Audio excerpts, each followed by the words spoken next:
Teori Kriminologi. Topik ke-37 dari 75 topik. Penggolongan ajaran-ajaran tentang etiologi kriminal. Bagian ketiga. Bonger, 1977, membagi tipologinya dalam beberapa tahap, yaitu, 1. Zaman dikenal ajaran kriminologi. Hanya ada berbagai ucapan-ucapan mengenai hal ini, antara lain dari dua orang sarjana Yunani, yang menurut Bonger adalah dua sarjana yang pertama kali mulai memperhatikan kejahatan dalam alam pandangan kriminologi, yakni, Plato, dengan ucapan seperti, emas adalah merupakan sumber dari banyak kejahatan. Makin tinggi kekayaan dipandang orang, makin rendahlah penghargaan orang terhadap kebajikan. Adalah jelas, bahwa dalam negara di mana terdapat orang-orang miskin, tentu tanpa kelihatan, terdapat penjahat-penjahat. Aristoteles mengatakan, kemiskinan menimbulkan pemberontakan dan kejahatan-kejahatan. Lebih lanjut dikatakan juga bahwa kejahatan-kejahatan yang berat, bukannya dilakukan untuk mendapatkan apa yang dibutuhkan, akan tetapi untuk mendapatkan hal-hal yang tidak dibutuhkan. Perlu diketahui, kedua orang sarjana ini penting sekali artinya dalam lapangan teori hukum pidana, maka yang harus dipentingkan adalah manfaat dari pemberian pidana. Dari Platolah berasal adagium, pepatah. Hukum bukannya karena telah dilakukan kejahatan tetapi untuk mencegah dilakukannya kejahatan. 2. Zaman abad pertengahan, abad ke-13. Sedikit sekali yang diketahui mengenai hal-hal yang berhubungan dengan kriminologi, dan apa yang diketahui itu tidak penting artinya. Juga dari para ahli skolastik, yaitu pengikut ajaran filsafat Kristen dalam zaman abad pertengahan, tidak banyak perhatiannya. Hanya ada beberapa ucapan-ucapan Thomas Aquinas seperti, orang-orang kaya yang hanya hidup untuk kesenangannya dan menghambur-hamburkan kekayaannya, jika kemudian hari miskin, akan mudah menjadi pencuri. Thomas Aquinas mempunyai sebuah dalil yang menarik perhatian, yaitu, dalam kondisi kemiskinan yang sangat tinggi, maka pencurian diperbolehkan. 3. Permulaan sejarah baru, abad ke-16, sarjana pertama yang mulai memperhatikan kejahatan dalam hubungan dengan masyarakat adalah Thomas More, seorang ahli hukum yang berperi kemanusiaan, dan seorang menteri dalam pemerintahan Henry ke-8. Terkenal karena bukunya, Utopia, Negara yang Dicita-citakan. Buku tersebut ditulis karena pengaruh keadaan masyarakat pada waktu itu. Dalam buku tersebut Thomas More memberi gambaran tentang keadaan di Inggris pada waktu itu, di mana banyak sekali kejahatan, dan seringkali hukuman-hukuman yang diberikan sangat berat tetapi kejahatan tidak berkurang.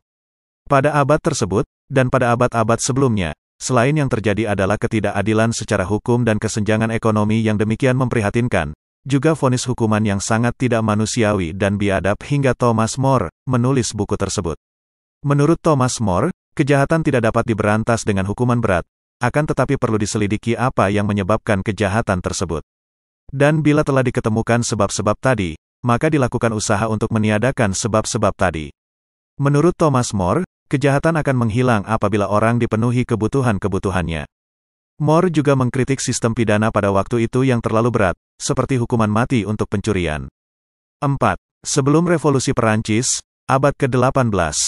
Zaman ini penting artinya karena timbulnya beberapa hal atau pemikiran yang sangat berarti bagi perkembangan kriminologi, yaitu, a. Timbulnya oposisi terhadap hukum pidana dan acara pidana yang berlaku pada waktu itu. Tujuan hukum pidana dari akhir abad pertengahan dan abad ke-16, ke-17 dan sebagian besar dari abad ke-18 adalah terutama menakut-nakuti, atau deterrence. Cara untuk mencapainya, dilakukan dengan pemberian hukuman yang berat-berat seperti hukuman mati, penganiayaan. Tuntutan akan hak-hak manusia, yang timbul sebagai akibat dari pemerintahan Perancis yang sewenang-wenang pada waktu itu, merupakan dorongan bagi timbulnya oposisi terhadap hukum pidana dan acara pidana yang berlaku pada waktu itu. Sebabnya adalah karena hak-hak manusia dianggap berlaku juga bagi penjahat. Pendukung-pendukung oposisi ini adalah penulis-penulis terkenal seperti Montesquieu, Rousseau, Voltaire dan juga Beccaria di Italia. Aksi para sarjana tadi menghasilkan, misalnya, dihapuskannya penganiayaan di Perancis, dan juga dihapuskannya hukuman mati di beberapa negara. Akan tetapi perubahan-perubahan terbesar telah ditimbulkan oleh Revolusi Perancis. B. Sebab-sebab sosial dari kejahatan. Kepustakaan zaman Renaissance sangat mementingkan pendidikan manusia, dan orang akan mengira, bahwa bagi kriminologi sebab-sebab sosial dari kejahatan ini tentu akan mendapat perhatian.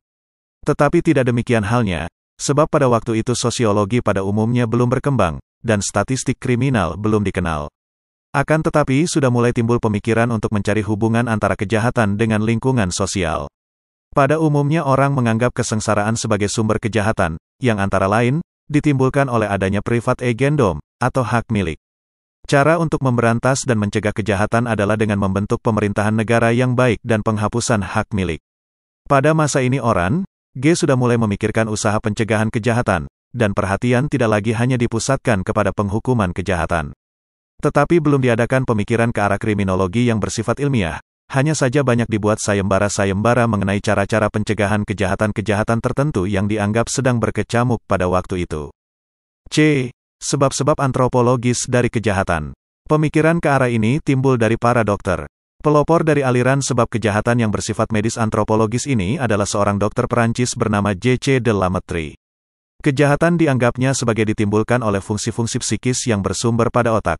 Namun demikian menurut dia, penjahat harus dibinasakan sebagaimana anjing gila dan ular berbisa juga harus dibinasakan. Dia juga menunjuk kepada arti beberapa penyakit dan keadaan abnormal dalam etiologi kejahatan. Misalnya, kehamilan dapat menjadi sebab dari pencurian. 5. Sesudah Revolusi Perancis, abad ke-19. Dalam zaman ini terjadi 3 hal penting, yang gejala-gejalanya telah mulai nampak dalam zaman sebelum ini. A. Perubahan dalam hukum pidana, hukum acara pidana, dan hukuman-hukuman. Tahun 1741, Revolusi Perancis yang telah menghasilkan kode penal, telah menghapuskan hukum pidana dan hukum acara pidana dari rejim sebelum revolusi. Dalam formulasi kejahatan tampak adanya perubahan-perubahan, sekarang terdapat uniformitas, sistematik dan keprosesan pada formulasi tersebut. Semua orang mempunyai status yang sama di hadapan hukum, dengan demikian hak-hak manusia diakui juga dalam lapangan hukum. Senantiasa diusahakan untuk mendapatkan suatu keseimbangan antara perbuatan dan hukuman. Terutama pada hukum acara pidana mengalami banyak sekali perbaikan-perbaikan. Proses dalam pemeriksaan terakhir dilakukan secara terbuka, maka berakhirlah kesewenangan hakim. Juga hukum pembuktian diatur lebih baik. Vonis hukuman yang dijatuhkan juga tidak lagi didasarkan pada kepentingan tertentu, terutama kepentingan penguasa ataupun orang-orang yang memiliki keuntungan finansial.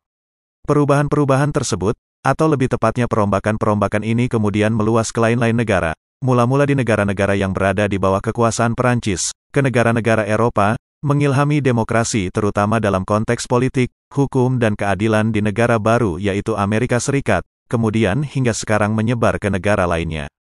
Perbaikan-perbaikan dalam hukum pidana dan hukum acara pidana yang ditimbulkan oleh Revolusi Perancis tidak boleh dipandang remeh, tetapi di lain pihak tidak boleh pula dipandang terlalu tinggi.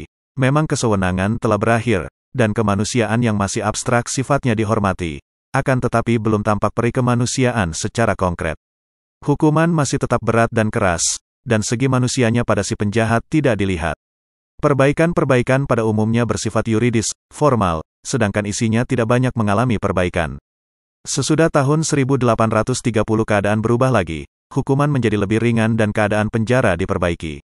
Perbaikan di Inggris, juga mulai diadakan perlakuan khusus terhadap penjahat anak-anak di Inggris. Akan tetapi walaupun perbaikan-perbaikan ini semua penting artinya, perbaikan-perbaikan tersebut, kecuali perbaikan dalam perlakuan terhadap penjahat anak-anak yang dilakukan di Inggris, tidaklah bersifat prinsipil. Aliran klasik masih sangat berkuasa, hakim tidak lagi memperdulikan diri penjahat kalau kesalahannya telah terbukti.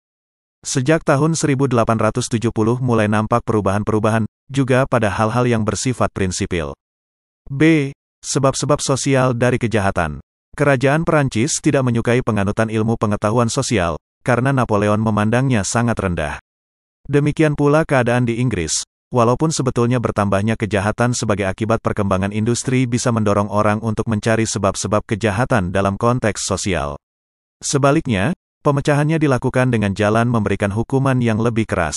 Di Inggris orang mulai melihat kepada hubungan antara susunan masyarakat dengan kejahatan, terutama ditekankan pada susunan masyarakat di mana orang yang satu hidup dalam kemewahan, sedang orang yang lain hidup dalam kesengsaraan. Robert Owen misalnya, pada waktu itu telah mengemukakan bahwa, lingkungan yang jelek akan membuat manusia jahat, sedang lingkungan yang baik akan membuat manusia baik. Akan tetapi pendapatnya itu, seperti juga pendapat orang terkemuka lainnya pada waktu itu, semuanya adalah kenyataan intuisi belaka dan bukan pernyataan dengan dasar ilmiah, dan bukti daripada dalil-dalilnya tidak ada. C. Sebab-sebab psikiatris dan antropologis dari kejahatan. Sampai pertengahan abad ke-18 orang-orang gila, seperti juga penjahat-penjahat, diperlakukan sebagai seakan-akan memiliki kehendak yang bebas. Di bawah pengaruh aliran-aliran peri kemanusiaan dari abad ke-18, tetapi terutama karena timbulnya psikiatri, sikap demikian mengalami perubahan. Sejak akhir abad ke-18, terbukti bahwa beberapa kejahatan disebabkan oleh kelainan-kelainan psikis dari pelakunya. Keadaan demikian menyebabkan atau mengakibatkan timbulnya ajaran gisiognomi dan frenologi. Walaupun keadaan kedua ajaran tersebut kemudian dikikis habis oleh kritik-kritik, tetapi ajaran-ajaran tersebut secara tidak langsung tetap berarti juga bagi kriminologi, karena telah mengemukakan beberapa kemungkinan bahwa pada otak penjahat terdapat kelainan-kelainan yang tidak ada pada otak bukan penjahat. Penologi sendiri tidak dapat memecahkan soal ini. Itulah materi ke-37 teori kriminologi. Channel ini membantu memahami mata kuliah bagi para mahasiswa di perguruan tinggi manapun di Indonesia, maupun masyarakat umum. Video tutorial ilmu hukum, ilmu pemerintahan, ilmu komunikasi, ilmu manajemen, ilmu administrasi dan lainnya disajikan di channel. Video tutorial dituturkan dan disubtitelkan agar dapat ditonton, dibaca sambil didengarkan. Untuk pemahaman yang lebih baik, putar dan dengarkan video tutorial berulang-ulang. Subscribe dan like, agar Anda mendapatkan update tutorial lainnya. Bagikan link video ini, agar teman lain juga mendapatkan manfaat channel ini. Sampai jumpa.